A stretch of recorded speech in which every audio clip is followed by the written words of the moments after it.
Imagine the harsh, unforgiving winters of ancient times. Picture a world where snow covered the earth for months, where freezing winds howled through the night, and where the temperature could drop so low that even breathing became painful. This was the world our ancestors lived in, the world of the caveman. But here's something remarkable that might surprise you. Despite having no modern heating systems, no electric blankets, no warm houses with central heating, these ancient people not only survived the brutal winters, they actually managed to sleep warmer and more comfortably than many of us do today. How did they do it? What secrets did they know that we have forgotten? Today, we're going to take you on a journey back in time to discover the incredible survival wisdom of our ancestors. The story begins around 40,000 years ago. The world was in the grip of an ice age. Temperatures were much colder than today, and winter could last for 8 or 9 months of the year. For early humans, survival wasn't just about finding food. It was about staying warm enough to live through each freezing night. Our ancestors understood something fundamental about warmth that many of us have lost touch with today. They knew that staying warm wasn't just about having a fire burning nearby. It was about creating a complete system of warmth that would keep them comfortable all night long, even when the fire died down to glowing embers. Let's start with their homes, the caves that gave them their name.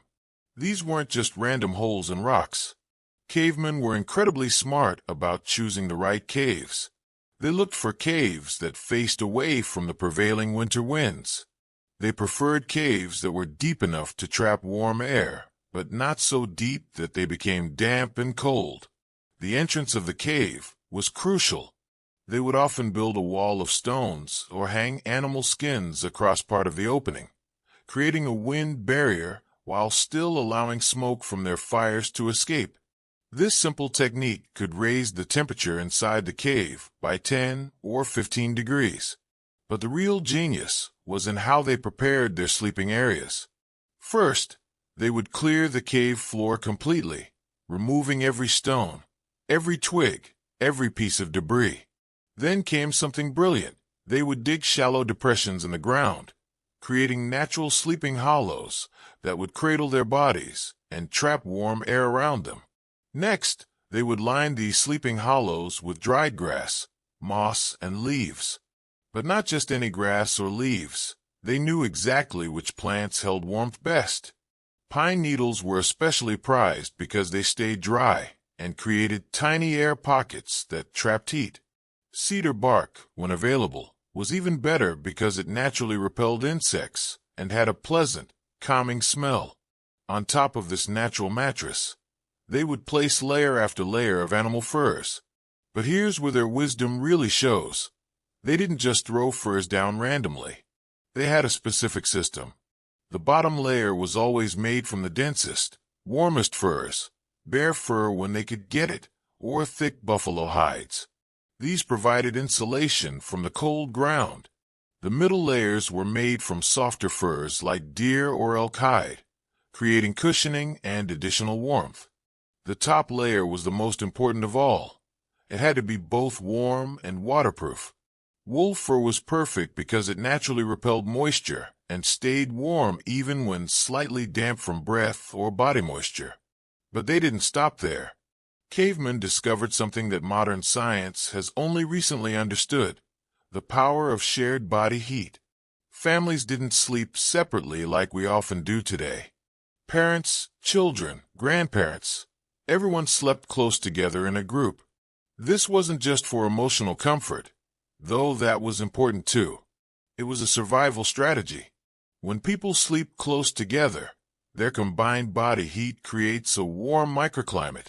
The temperature around a group of people sleeping together can be 15 to 20 degrees warmer than the air just a few feet away. Our ancestors understood this instinctively. They also used their hunting dogs as living hot water bottles. These weren't pets in the way we think of them today. They were survival partners. The dogs would sleep right alongside the humans, adding their body heat to the warmth of the group. There's an old saying that comes from this practice: a three-dog night. meant it was so cold you needed 3 dogs sleeping with you to stay warm. The fire was, of course, central to their warmth system. But cavemen were incredibly sophisticated about how they used fire for sleeping warmth. They didn't just build a big fire and hope it would last all night. Instead, they created what we might call a thermal storage system. During the day, they would build fires near large rocks inside the cave. These rocks would slowly absorb the heat from the fire, storing it like natural batteries. At night, long after the fire had died down, these rocks would continue radiating warmth for hours. They also discovered the power of heated stones as personal warmers. Before going to sleep, they would place smooth stones near the fire until they were thoroughly heated. Then, they would wrap these hot stones in animal skins and place them at their feet or against their bodies. These natural hot water bottles could keep them warm for most of the night. Some of the more ingenious groups even created underground heating systems. They would dig shallow trenches under their sleeping areas and fill them with hot coals and stones before covering them over with earth and furs. This created a form of radiant floor heating that could keep them warm all night long. But warmth wasn't their only concern. Our ancestors also understood the importance of good sleep for survival. They knew that a person who slept well was stronger, more alert, and better able to hunt and gather food. So they developed techniques that promoted deep, restful sleep. They paid attention to the phases of the moon and the natural rhythms of their bodies. They would go to sleep early, soon after the sun went down, and wake up naturally with the dawn. This natural sleep cycle, following the Earth's rhythms, helped them sleep more deeply and wake up more refreshed. They also used natural materials that promoted relaxation and good sleep. Certain dried herbs, when scattered among their bedding, would release calming scents throughout the night. Lavender, when they could find it, was especially valued. Pine boughs not only provided cushioning, but also released natural oils that helped them breathe easier and sleep more soundly. The evening routine was just as important as the sleeping arrangements. As darkness fell, the family would gather around the fire for the last time each day. They would share food, tell stories, and prepare for sleep together. This ritual helped their bodies and minds transition from the active day to the restful night. Older members of the tribe, the grandparents and elders, played a special role in this evening routine. They were the keepers of stories and wisdom. As the fire burned low, they would share tales of successful hunts, of seasons past, of ancestors who had survived even harsher winters. These stories weren't just entertainment. They were a form of oral history that passed down crucial survival knowledge from generation to generation. Children learned not just from the words of these stories, but from the entire experience. They learned how to arrange their sleeping furs for maximum warmth, how to position themselves for the best sleep, how to tend a fire so it would last through the night. This knowledge was passed down through demonstration and practice, becoming as natural as breathing. The clothing they wore to sleep was just as carefully considered as their bedding. They didn't sleep in the same clothes they wore during the day. Instead, they had special sleeping garments made from the softest, warmest materials available. These were often made from rabbit fur or other small, soft-furred animals, sewn together to create garments that were like wearing a warm hug. Footwear for sleeping was especially important. Cold feet could make the entire body feel cold, so they created soft boots or socks from fur that they would wear throughout the night. Some groups even made special mittens for sleeping, keeping their hands warm while they slept. But perhaps the most remarkable thing about caveman sleeping arrangements was how they dealt with moisture and humidity. Modern people often struggle with bedding that becomes damp from body moisture during the night, making them cold and uncomfortable. Our ancestors solved this problem thousands of years ago. They understood that certain materials naturally wick moisture away from the body while retaining warmth. Wool from wild sheep or other animals was especially prized for this quality. They would create layers in their bedding that moved moisture away from their skin and toward the outer layers, where it could evaporate. They also knew how to treat animal skins to make them more suitable for sleeping. Through careful preparation and processing, they could create furs that stayed soft and warm even after repeated use. Some of these techniques involved natural oils and plant materials that not only preserved the fur, but made it more comfortable against human skin. The social aspect of staying warm was just as important as the physical techniques. In caveman society, keeping everyone warm was a community responsibility. The strongest hunters shared their warmest furs with the elderly and the children. Mothers with babies received extra bedding and the warmest spots near the fire. This wasn't just kindness, it was practical survival strategy. A community where everyone stayed healthy and warm was a community that could survive the winter and continue to thrive. They understood that they were only as strong as their weakest member. During the coldest parts of winter, when even their best techniques weren't quite enough, they would employ emergency warming strategies. Family members would take turns staying awake to tend the fire and keep it burning brighter during the coldest hours before dawn. Hot stones would be reheated and redistributed throughout the night. In extreme conditions, they would even bring some of their smaller domestic animals, goats, sheep, or large dogs, into the sleeping area to add their body heat to the group. The breath and body warmth of these animals could raise the temperature significantly. They also developed ways to exercise and generate body heat even while lying down. Simple movements and muscle contractions, done under the warm furs, could increase circulation and body temperature without losing the warmth they had built up in their bedding. As winter progressed and their stored food supplies dwindled, staying warm became even more critical. A cold, hungry person needs far more energy to maintain body temperature than someone who is well fed. So the cavemen developed strategies for maximizing the warming effect of the food they did have. Hot soups and stews weren't just nourishing, they were internal heating systems. Drinking something hot just before sleep could raise core body temperature for hours. They learned which foods generated the most internal heat and saved these for the coldest nights. Fat was especially important in their winter diet. Not just any fat, but the right kinds of fat that would burn slowly in their bodies throughout the night, keeping them warm from the inside. They prized the fat from bears and other animals that hibernated, understanding instinctively that these fats were specially suited for maintaining warmth during long, cold periods. The knowledge of seasonal preparation was passed down through generations with incredible precision. Starting in late summer, families would begin preparing for winter sleep. They would collect the best materials for bedding, process furs and skins, gather dried grasses and mosses, and stockpile firewood. The selection of materials was done with the expertise that comes from generations of experience. They could tell at a touch which furs would provide the best insulation, which grasses would stay dry longest, which stones would hold heat best. This knowledge was as detailed and scientific as anything we have today. It was just based on direct experience rather than written study.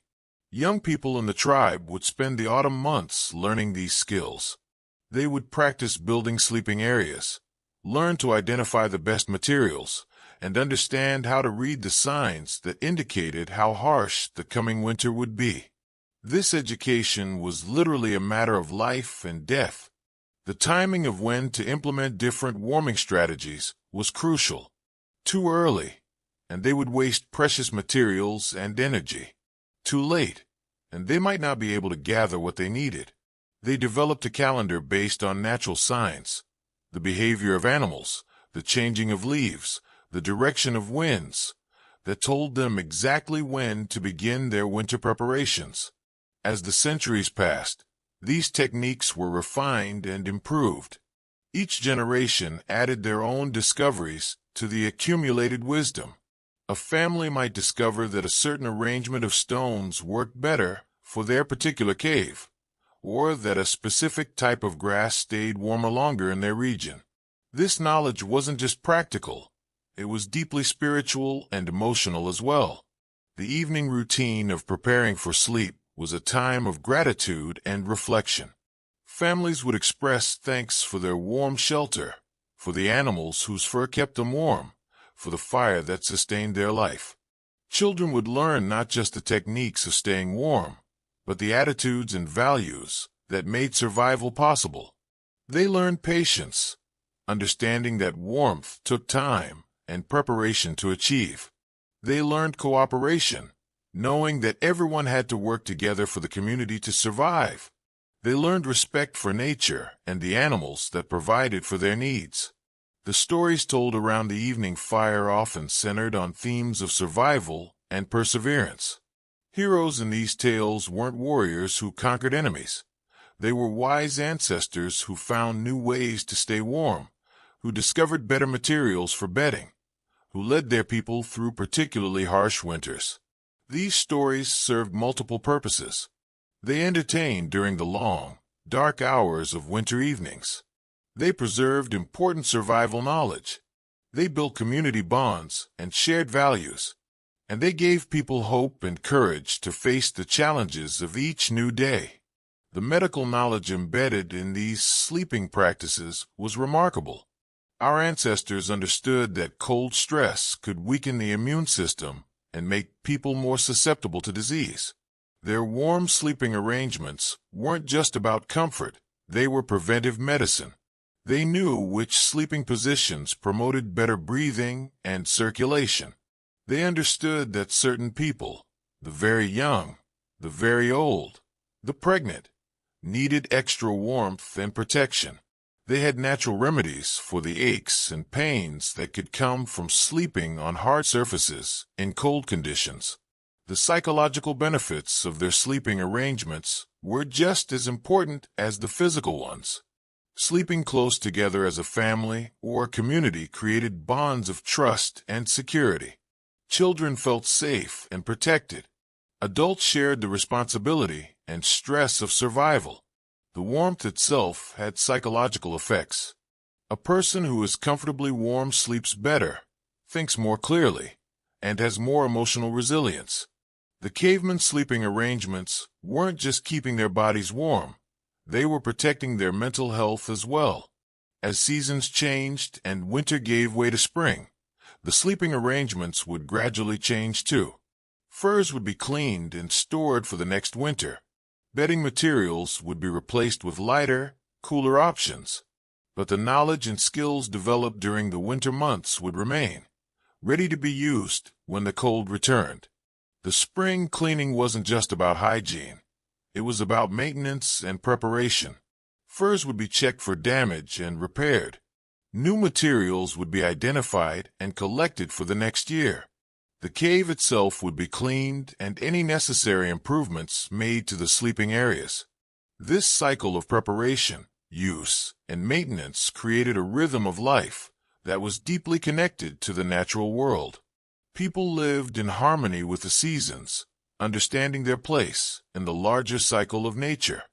The innovations in staying warm weren't just individual discoveries, they were community achievements. When someone discovered a new technique or material that worked well, this knowledge would spread throughout the group and often to neighboring communities. Survival knowledge was shared freely because everyone's survival depended on everyone else's success. Trading relationships often centered around materials for warmth and comfort. A group that lived near a source of particularly good fur might trade with another group that had access to superior bedding materials. These trade relationships created networks of mutual support that helped entire regions survive harsh winters. The social structures that developed around staying warm created lasting patterns of cooperation and mutual aid.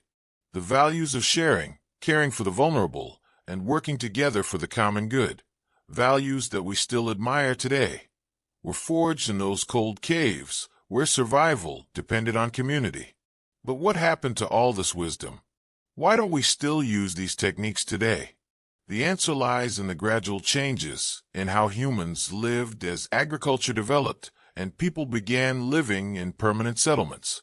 As humans learned to grow their own food and domesticate animals, they had more resources to devote to building better shelters. Permanent houses could be built with better insulation and more sophisticated heating systems. The need for portable, flexible sleeping arrangements decreased.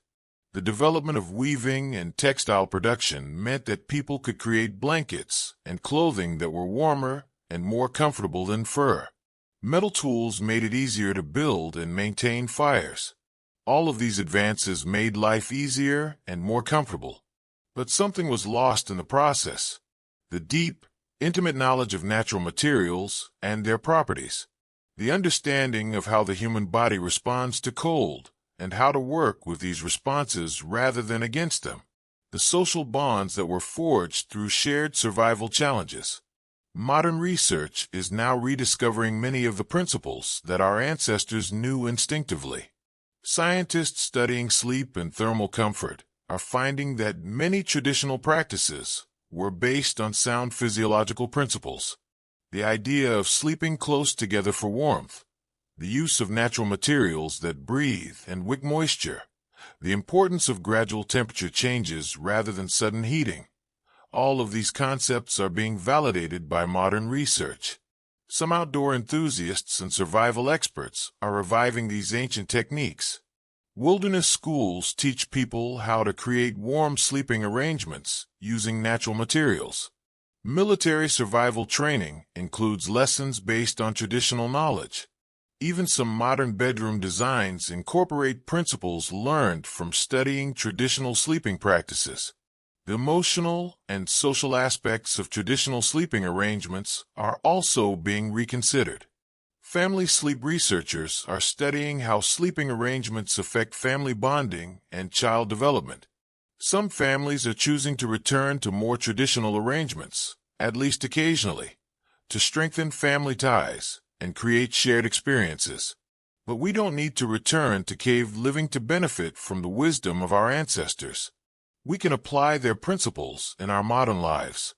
We can choose natural materials for our bedding that breathe better and provide more comfortable sleep. We can pay attention to our natural sleep rhythms and try to align our sleep schedules more closely with natural light cycles.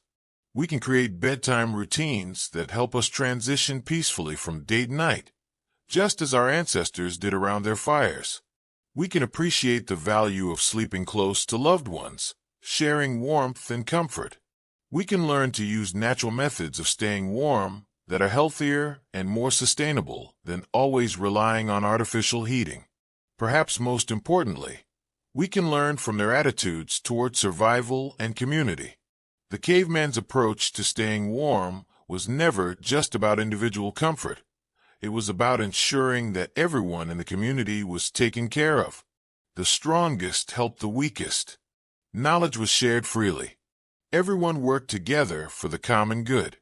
In our modern world, where many people struggle with sleep problems, stress, and social isolation, there's much we can learn from our ancestors' approach to rest and comfort. Their methods were tested by thousands of years of harsh winters and difficult conditions. They worked because they had to work. Failure meant death. But they also worked because they were based on a deep understanding of human nature and human needs. They recognized that staying warm wasn't just about temperature. It was about security, community, comfort, and peace of mind. They created sleeping arrangements that addressed all of these needs together. The story of how cavemen stayed warm during freezing winters is more than just a tale of survival techniques. It's a story about human ingenuity, community cooperation, and the deep wisdom that comes from living close to nature. It's about people who faced seemingly impossible challenges and not only survived but thrived. These ancient people, with no modern technology, no manufactured materials, no electric power, created sleeping arrangements that kept them warmer and more comfortable than many people are today. They did this through careful observation, creative problem-solving, and generations of accumulated wisdom. They understood that true warmth comes not just from external heat sources, but from the combination of good materials, smart techniques, and loving community. They knew that the best sleep comes when people feel safe, secure, and surrounded by care. Their legacy lives on in every cozy bedroom, every warm blanket, every peaceful night's sleep. The techniques they developed were the foundation for all the comfort and luxury we enjoy today. But more than that, their values of community care, shared responsibility, and working together for survival remain just as relevant now as they were thousands of years ago. As we face our own challenges in the modern world, climate change, social isolation, stress, and anxiety, we might do well to remember the lessons of our ancestors. They teach us that true security comes not from individual wealth or power, but from strong communities working together. They show us that comfort is not about having the most expensive things, but about understanding how to use whatever we have most effectively. They remind us that the most important warmth of all is the warmth of human connection, families sleeping close together, communities caring for their most vulnerable members, and the shared knowledge that comes from generations of people who cared enough about each other to pass down the wisdom that would keep their children and grandchildren safe and warm. The next time you climb into your warm, comfortable bed, take a moment to remember those ancient ancestors who slept on beds of grass and fur, warmed by stones heated in fires they tended themselves. Remember the families who huddled together through long, cold nights, sharing their warmth and their stories. Remember the wisdom they developed and the love they showed for each other. And perhaps, in remembering them, we can learn to create our own lives with the same wisdom, the same care for community, and the same deep understanding of what it truly means to be warm and safe and at home in the world. Their story is our story. Their wisdom is our heritage.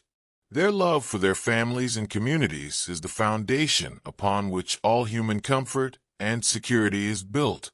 In learning how they achieved the warmest sleep during the coldest winters, we learn not just about survival techniques, but about what it means to be truly human.